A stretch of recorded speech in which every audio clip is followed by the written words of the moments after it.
Hello guys, तो आज हम क्लास 6 का ज्योग्राफी का चैप्टर 3 जिसका नाम है पृथ्वी की गतियां। तो इस चैप्टर में आज हम पृथ्वी की गतियां के बारे में पढ़ेंगे और इसका बेसिक देखेंगे, इसका कॉन्सेप्ट में हमारा क्या है। तो चलिए आगे बढ़ते हैं हम। तो इस चैप्टर में हमारा दिया है कि जैसा कि आप जानते हैं पृथ्वी की गति दो प्रकार की होती है। तो पृथ्वी की गति जो है वो दो प्रकार की होती है, घूर्णन एवं परिक्रमण। तो इसमें बोला गया है कि जो पृथ्वी की गति है वो दो प्रकार की होती है, एक घूर्णन होती है और एक परिक्रमण। और आगे हमारा दिया है कि पृथ्वी का अपने अक्ष पर घूमना घूर्णन कहलाता है। तो पृथ्वी जो अपने अक्ष पर घूमती है उसे घूर्णन कहते हैं। और आगे है हमारा कि सूर्य के चारों ओर एक स्थिर कक्ष में पृथ्वी की गति को परिक्रमण कहते हैं।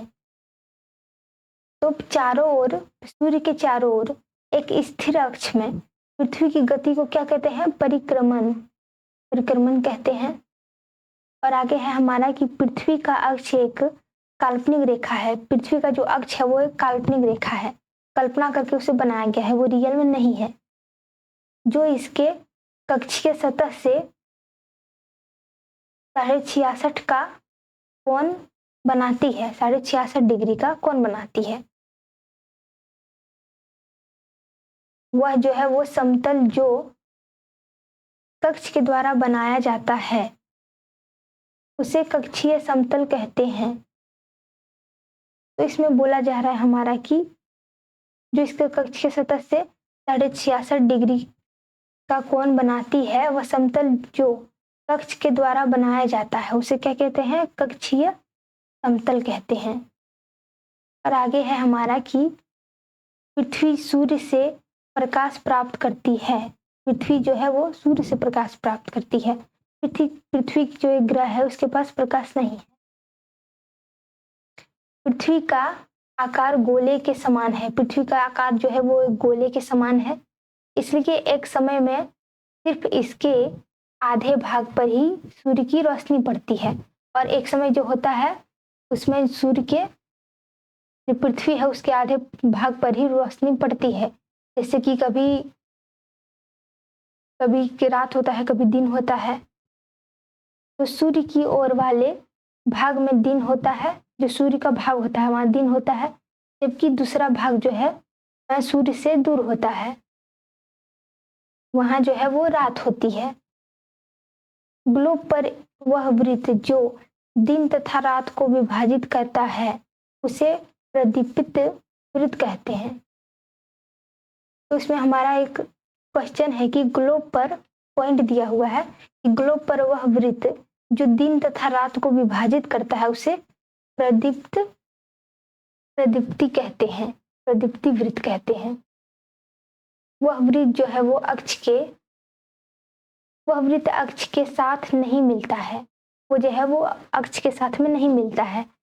जैसा कि आप चित्र 3.2 में देख सकते हैं, पृथ्वी जो है वो अपने अक्ष पर एक चक्कर पूरा करने में लगभग 24 घंटे का समय लेती है। पृथ्वी जो है वो एक चक्कर 24 घंटे में पूरा करती है। घूर्णन के समय काल को पृथ्वी दिन कहा जाता है। घूर्णन के समय काल को पृथ्वी दिन कहा जाता है। तब पृथ्वी की दैनिक गति है। तो आगे बढ़ते हैं हम।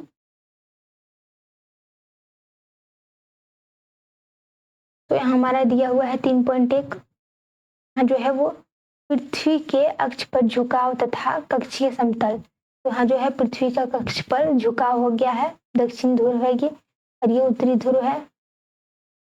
और यहाँ हमारा पृथ्वी के कक्षीय समतल पर लंब है 66.5 डिग्री का, ये दिया हुआ है यहाँ पे।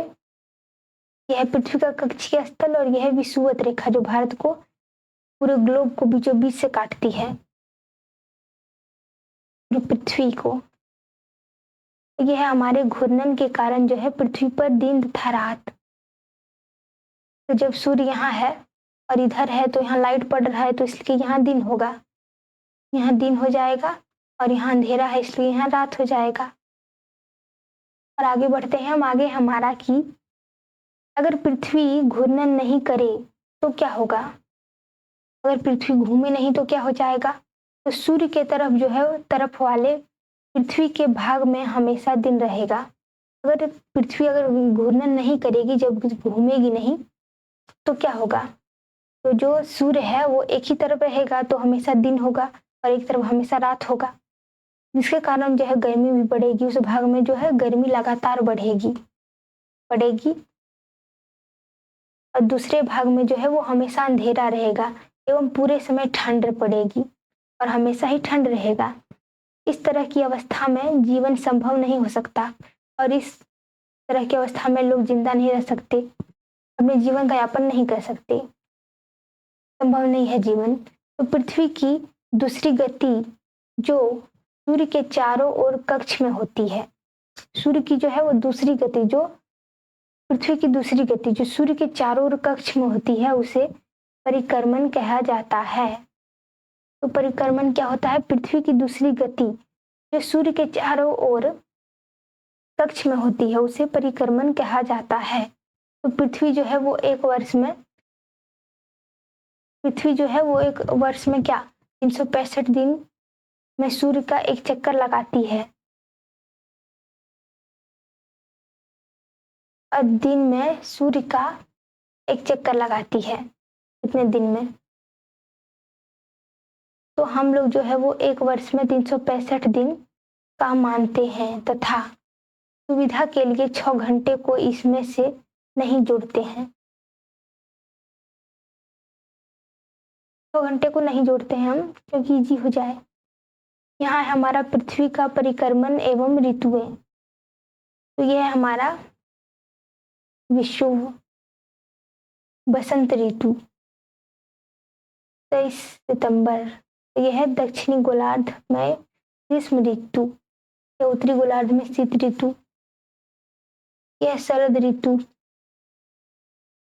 यह बसंत ऋतु और यहाँ दक्षिणी गोलार्ध में है शीत ऋतु, यहाँ है उत्तरी गोलार्ध में ग्रीष्म ऋतु। यह है हमारा सूर्य बीचों बीच है, जो पृथ्वी इसके नीचे होती है। तो जो है वो इस साइड में जो होता है वो यहाँ होता है बसंत ऋतु, इधर ऊपर होता है शरद ऋतु। जब सूर्य जो है वो आता है, इधर आती है, जो पृथ्वी जो है वो सूर्य के इधर आती है पूरा साइड में, तो क्या होता है दक्षिण में जो है वो ग्रीष्म ऋतु होता है और उत्तर में होगा शीत ऋतु। और जब सूर्य के ऊपर जाएगी तो दक्षिण में होगा शरद ऋतु और उत्तर में होगा बसंत ऋतु। और जब पश्चिम में जाएगी तो दक्षिण में हो जाएगा शीत ऋतु और उत्तर में हो जाएगा ग्रीष्म ऋतु। तो आगे बढ़ते हैं। आगे है हमारा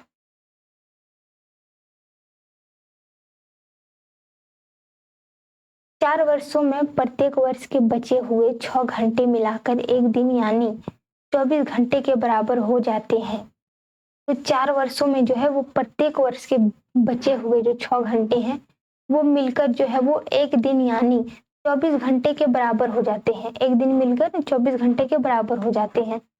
इसके अतिरिक्त जो है वो दिन को फरवरी के महीने में जोड़ा जाता है और अतिरिक्त जो है वो दिन को, तो इसमें हमारा बताया गया है कि 4 वर्ष में एक बार जो है वो 29 दिन होते हैं फरवरी में।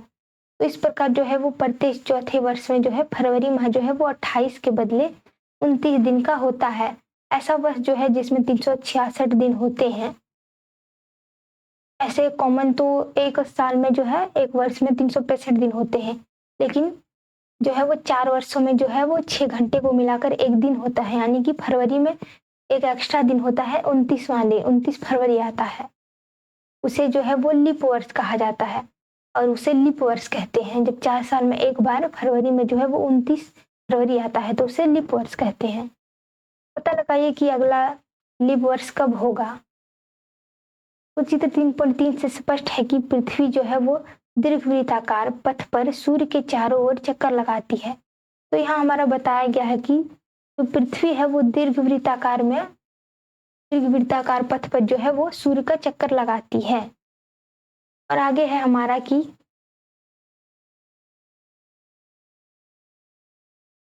ध्यान दीजिए कि पृथ्वी पूरे कक्ष में जो है वो एक ही दिशा में झुकी होती है। पृथ्वी जो है वो पूरे कक्ष में एक ही दिशा में झुकी रहती है। सामान्यतः जो है वो एक वर्ष को गर्मी, सर्दी, वसंत एवं शरद ऋतुओं में बांटा जाता है। सामान्यतः जो है वो एक वर्ष को कितने ऋतुओं में बांटा जाता है? गर्मी, सर्दी, वसंत एवं शरद। तो ऋतुओं में जो है वो परिवर्तन सूर्य के चारों ओर पृथ्वी की स्थिति में परिवर्तन के कारण होता है। तो ऋतुओं में परिवर्तन कैसे होता है? सूर्य के चारों ओर पृथ्वी की स्थिति में परिवर्तन के कारण होता है। और अगला है हमारा चित्र 3.3 में आप देख सकते हैं कि 21 जून को जो है वो उत्तरी गोलार्ध में सूर्य की तरफ झुका है। तो 21 जून को क्या होता है कि उत्तरी गोलार्ध सूर्य की तरफ झुका हुआ है। सूर्य की किरणें जो है वो कर्क रेखा पर सीधी पड़ती है। कर्क रेखा जो है उस पर सूर्य की किरणें सीधी पड़ती है और इसके जो परिणाम स्वरूप जो है इन क्षेत्रों में ऊष्मा अधिक प्राप्त होती है। ध्रुवों के पास वाले क्षेत्रों में कम ऊष्मा प्राप्त होती है और ध्रुव के जो पास का क्षेत्र है वहां पे ऊष्मा कम प्राप्त होती है, क्योंकि वहां जो है वो सूर्य की किरणें तिरछी पड़ती है और वहां जो ध्रुवों के पास जो है वो सूर्य की किरणें तिरछी पड़ती है। उत्तर ध्रुव सूर्य की तरफ झुका होता है। उत्तर जो ध्रुव है वो सूर्य की तरफ झुका होता है तथा उत्तरी ध्रुव की रेखा के बाद वाले भागों पर लगभग 6 महीने तक लगातार दिन रहता है और जो रेखा के बाद वाले भाग है उस पे 6 महीना तक लगातार दिन रहता है, क्योंकि उत्तरी गोलार्ध के बहुत बड़े भाग में, उत्तरी गोलार्ध का जो बहुत बड़ा भाग है वहां सूर्य की जो रोशनी प्राप्त होती है, इसलिए जो है वो विषुवत वृत्त के उत्तरी भाग में गर्मी का मौसम होता है और जो है वो सूर्य की रोशनी यहाँ उत्तरी गोलार्ध में जो है वो बहुत बड़े भाग में जो है वो सूर्य की रोशनी प्राप्त होती है, इसलिए जो है कि विषुवत वृत्त के उत्तरी भाग में गर्मी का मौसम होता है। 21 जून को इन क्षेत्रों में सबसे लंबा दिन तथा सबसे लंबी रात होती है और 21 जून को है वो इन क्षेत्रों में सबसे लंबा दिन और सबसे लंबी रात होती है। पृथ्वी की इस अवस्था को उत्तर अयनांत कहते हैं और इस अवस्था को क्या कहते हैं? पृथ्वी की उत्तर अयनांत। और आगे है हमारा 22 दिसंबर को दक्षिण ध्रुव के सूर्य की ओर झुके होने के कारण 22 दिसंबर को क्या होता है?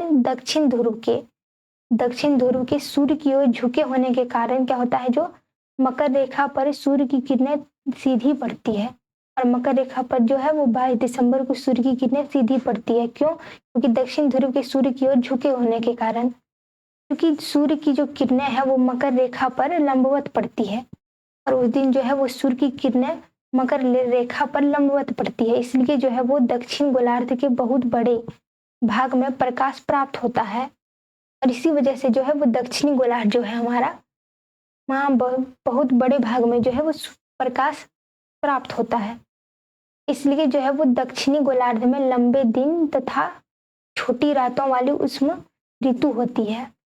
इसलिए जो दक्षिण गोलार्ध में है क्षेत्र वहां जो है लंबे दिन तथा छोटी रातें होती है। ग्रीष्म ऋतु होती है। इसके ठीक विपरीत जो है वो स्थिति उत्तरी गोलार्ध में जो होता है। पृथ्वी की इस अवस्था को दक्षिण अयांत कहा जाता है। क्या आप जानते हैं कि ऑस्ट्रेलिया में ग्रीष्म ऋतु में क्रिसमस का पर्व मनाया जाता है? तो ऑस्ट्रेलिया में जो है वो ग्रीष्म ऋतु में जो है वो क्रिसमस का पर्व मनाया जाता है। 21 मार्च एवं 23 दिसंबर को 21 मार्च और 23 दिसंबर को है वो सूर्य की किरणें विषुवत वृत्त पर सीधी पड़ती है। तो 21 मार्च और 23 दिसंबर को जो है वो सूर्य की किरणें विषुवत वृत्त पर सीधी पड़ती है। इस अवस्था में जो है कोई भी ध्रुव जो है वो सूर्य की ओर नहीं झुका होता और इस अवस्था में जो है वो कोई भी ध्रुव जो है वो सूर्य की ओर झुकी नहीं रहती है। इसलिए जो है वो पूरी पृथ्वी पर रात एवं दिन बराबर होते हैं। इसलिए जो पूरा पृथ्वी है इसी वजह से जो है दिन और रात बराबर होते हैं। इसे जो है वो विषुव कहा जाता है। और 23 सितंबर यहाँ भी 23 सितंबर ही था। तो यहाँ हो गया हमारा 21 मार्च एवं 23 सितंबर को, और यहाँ भी है हमारा 23 सितंबर को जो है 23 सितंबर को उत्तरी गोलार्ध में शरद ऋतु होती है, जबकि दक्षिणी गोलार्ध में वसंत ऋतु होती है। 23 सितंबर को जो है वो उत्तरी गोलार्ध में शरद ऋतु होती है, जबकि दक्षिणी गोलार्ध में वसंत ऋतु होती है। 21 मार्च को स्थिति जो है इसके विपरीत होती है, जब उत्तरी गोलार्ध में वसंत ऋतु तथा दक्षिणी गोलार्ध में शरद ऋतु होता है। इस प्रकार स्पष्ट है कि पृथ्वी के घूर्णन एवं परिक्रमण में के कारण दिन एवं रात तथा ऋतुओं में परिवर्तन होता है। तो ये चैप्टर हमारा कंप्लीट हो गया। तो आई होप कि आपको अच्छे से समझ में आ गया होगा। तो मिलते हैं नेक्स्ट वीडियो में, तब तक के लिए थैंक यू।